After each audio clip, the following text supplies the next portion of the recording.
ver, yo soy Maribel Castillo López, soy la presidenta de la Comisión de Ética y Deontología del Consejo de Enfermería de la Comunidad Valenciana, la cual presido desde hace 10 años aproximadamente.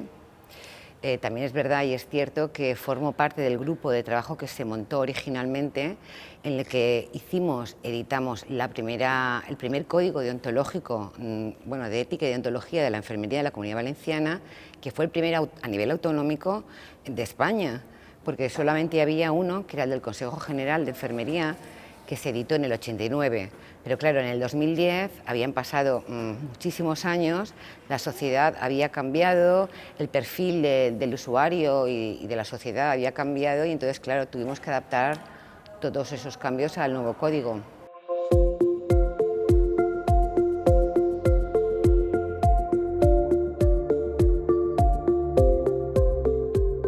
La formación de ética se da en el pregrado, ¿vale? Lo que pasa es que, en mi opinión, yo creo que se da poco tiempo, sinceramente, porque creo que debería ser una formación en el pregrado transversal en todas las asignaturas y, evidentemente, de posgrado en un tipo de atención continua durante toda tu vida. Porque para mí, yo soy una gran defensora de la ética, por supuesto, pero evidentemente para mí es uno de los 3 pilares fundamentales de lo que es una profesión como la nuestra, que es del cuidado. Somos los profesionales del cuidado, ¿no? Entonces, la ética, junto con la adquisición de conocimientos y habilidades, son los 3 pilares que tienen que formar nuestra profesión, evidentemente. Entonces, la ética no solamente forma parte de tu práctica personal, diaria, en cuanto a los valores que se defienden, sino también de tu práctica profesional como enfermeras y enfermeros.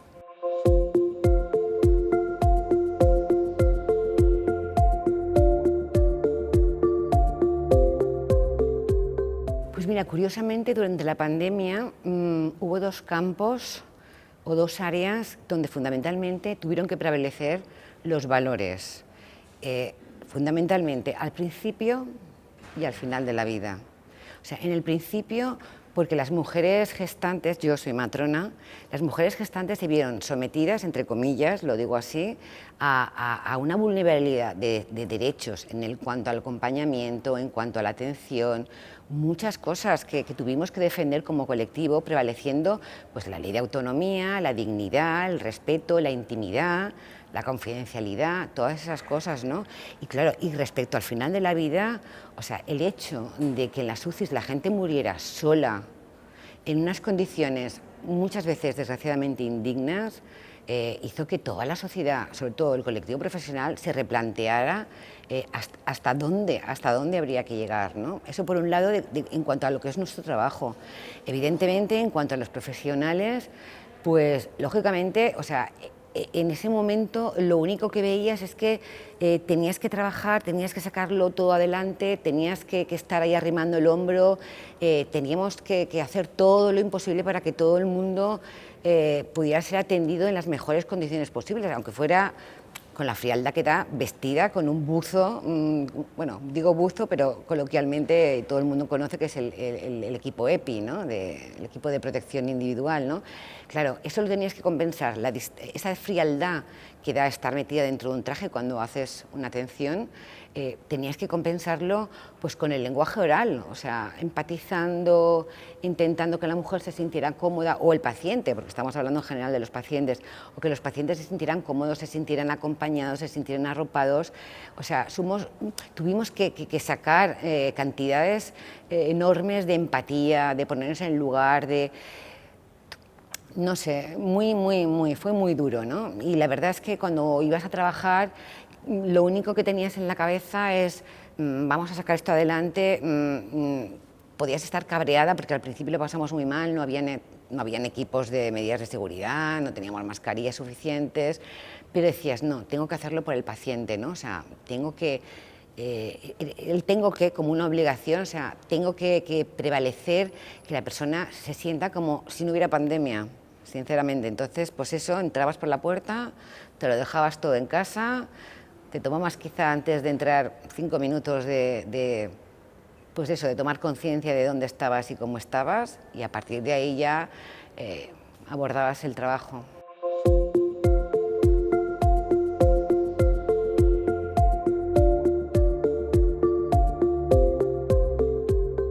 mira, yo creo que hay dos cosas. Es decir, cuando tú hablas de la ética, yo personalmente cuando hablo de la ética, la gente te mira así raro, como diciendo, esta mujer de qué está hablando, ¿no? O sea, porque todavía está ese mito a nivel profesional, no sé si social, imagino también, porque la ética se relaciona muchísimo con la filosofía, evidentemente, o sea, no podía ser de otra manera. Entonces es como que estás hablando de algo etéreo, de algo que no le ves la práctica, es decir, bueno, ¿qué tendrá que ver la ética o la filosofía con mi práctica profesional como enfermera, ¿no?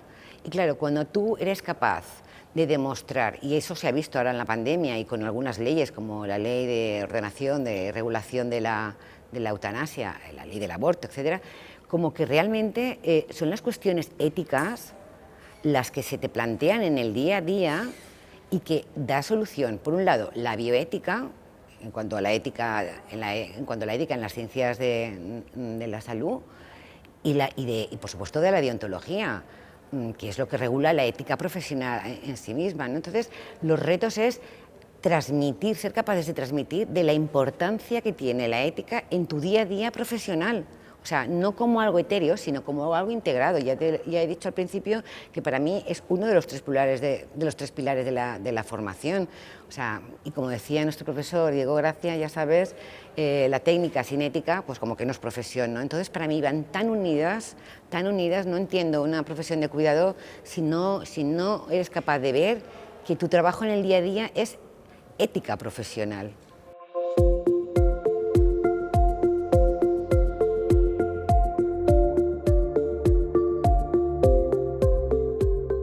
Pues mira, últimamente, claro, durante la pandemia estuvimos, como todo el mundo, parado, pero hacemos jornadas para debatir los problemas que surgen.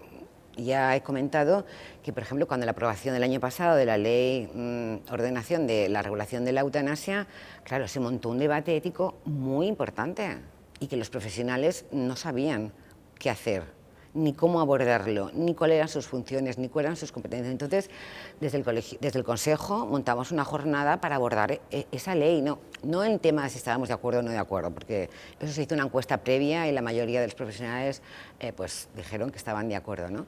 Pero sí sobre los aspectos éticos que conlleva esta ley. Luego hicimos otra jornada sobre objeción de conciencia, porque claro, a continuación venía el tema de la objeción de conciencia. La gente no sabía ni quién objetaba, ni cómo se podía objetar, ni a qué objetaba, ni cómo se tenía que regular eso. O sea, y eso han sido debates que hemos montado en este año y el año pasado, justo para concienciar de que son temas del día a día que te puedes encontrar, pero que está directamente implicada la ética, la bioética y la deontología, por supuesto, ¿no?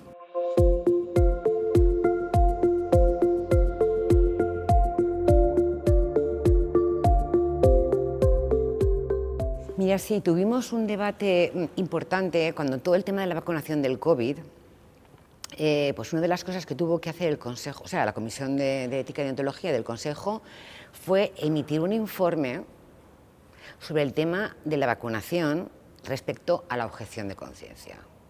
O sea, la gente pensaba que podía objetar al hecho de vacunar a la población, porque no estuviera de acuerdo en fin, en estas cosas, ¿no? Entonces, claro, dijimos, mira, no puede ser, o sea, tú como profesional estás obligado a realizar tu competencia, que es la de vacunar, ¿vale?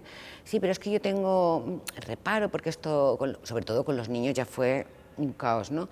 Entonces tuvimos que emitir un informe y decir, señores, nosotras como profesionales y nosotros como profesionales no podemos objetar ni abstenernos de realizar una técnica que va con nuestra profesión, porque sería dejación de funciones.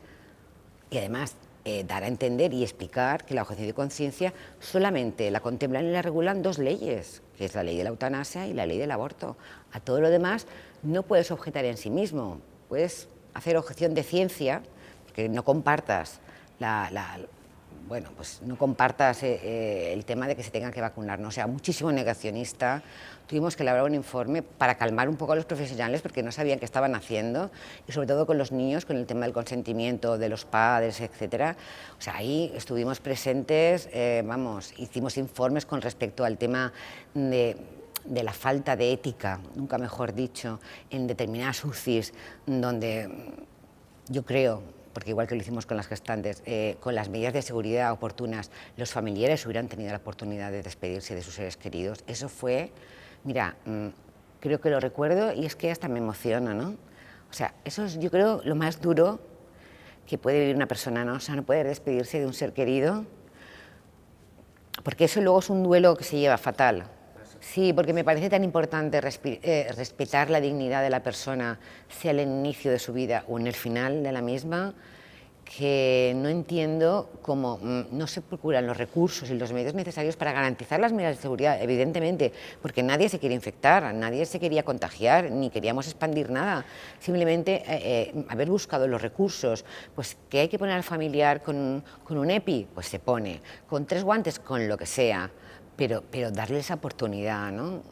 Eso yo creo que mucha gente a nivel de salud mental se ha quedado muy tocada y eso, otro tema que tampoco se ha abordado, el tema de la salud mental, tanto de estas personas como en general de los profesionales, que hemos llegado al punto límite, ¿no? Y yo creo que son los principios éticos y deontológicos los que te mantienen para no caer, ¿eh? Porque hemos sufrido el burnout, el estar quemados, y evidentemente te tienes que hacer como una especie de mantra diario, decir, no, bueno, lo hago por esto, porque lo importante es mi trabajo, porque la persona no es culpable de toda la situación de gestión, de dirección y de historias, ¿no? Sino tengo que realizar mi trabajo para proporcionarle la mayor confortabilidad posible y la mejor atención de calidad, ¿no? O sea, yo creo que incorporar los valores éticos en el desarrollo de tu profesión da como un grado de excelencia, ¿no?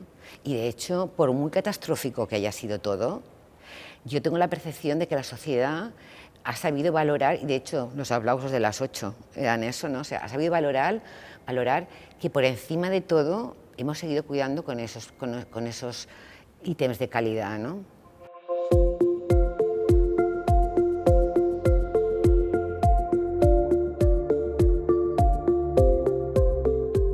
A ver, nosotros somos conscientes de que por mucha formación que tengamos, algunos, porque si algo tengo que reivindicar desde aquí es que hace falta mucha formación para los profesionales de enfermería. Yo creo que ahora a lo mejor están viendo la importancia que tiene formarse en ética, ¿no? Bueno, y de hecho hemos abierto la comisión porque se han jubilado miembros y no te creas que es tanta gente la que hace la demanda de pertenecer a la comisión, porque evidentemente un requisito es tener formación en bioética. Y no te creas o sea, ahora la gente empieza a conocer, pero no tiene esa formación, ¿no?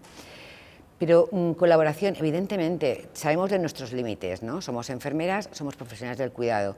Y cuando tenemos que hablar de un tema, en este caso, como fue el tema de la eutanasia o de la objeción de conciencia, por supuesto que tenemos que contar con la colaboración de expertos, sean médicos, sean psicólogos, sean juristas. Evidentemente, nosotras nunca trabajamos solas, trabajamos dentro de un equipo de salud, ¿no? Y ahí están todo tipo de profesionales sanitarios, psicólogos, fisioterapeutas, podólogos, médicos, incluso las auxiliares las técnicos de cuidados, que son las auxiliares de clínica. Somos un equipo, o sea, nadie es tan autónomo como para poder trabajar solo. Por muy catedrático que sea uno y por muy sabio que sea uno en una materia o en una disciplina, yo creo que si el resultado de lo que quieres es calidad, tienes que formar parte de un equipo de cuidado, un equipo de salud.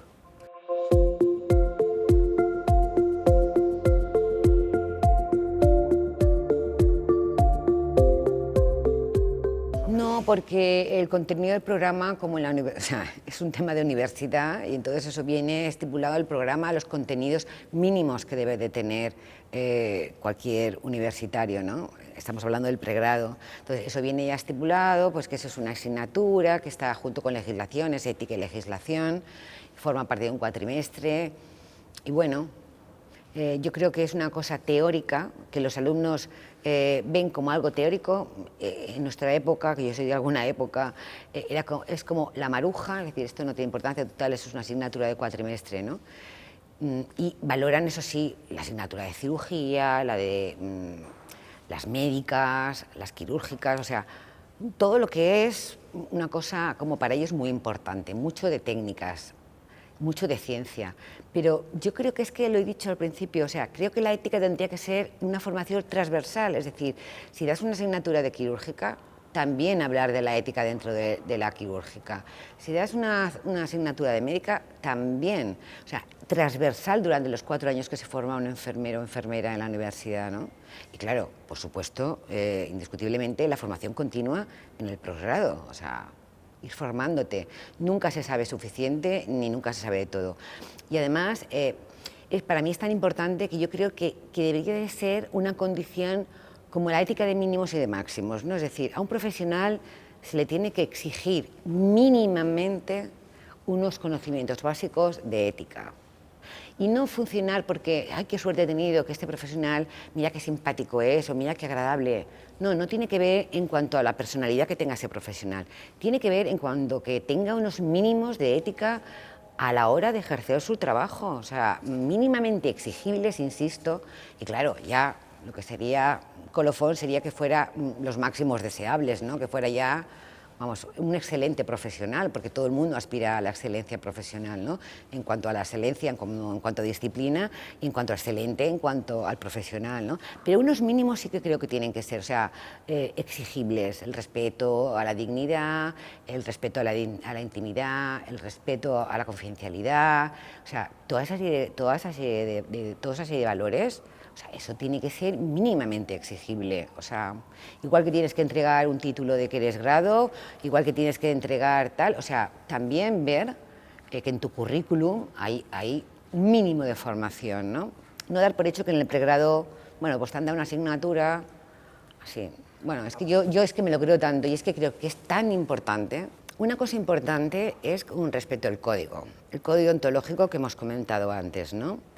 O sea, no todo el mundo profesional del propio colectivo de enfermera, enfermero, conoce el código deontológico. Eso me parece gravísimo. Me parece gravísimo. O sea, porque es lo mínimo que te tienes que saber. O sea, tu código, el código que regula la normativa de tu comportamiento ético en el desempeño de tu trabajo. Eso empezando por ahí.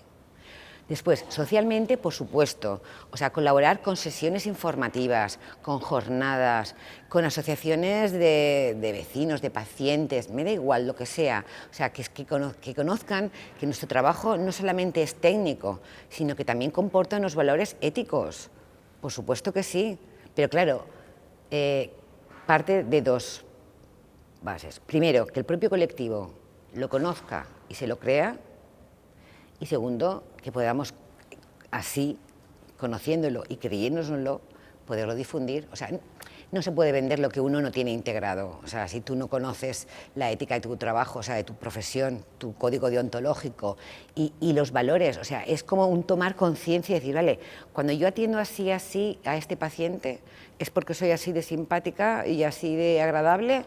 ¿O es porque realmente creo que es un valor ético que tengo que incorporar a mi forma de trabajar?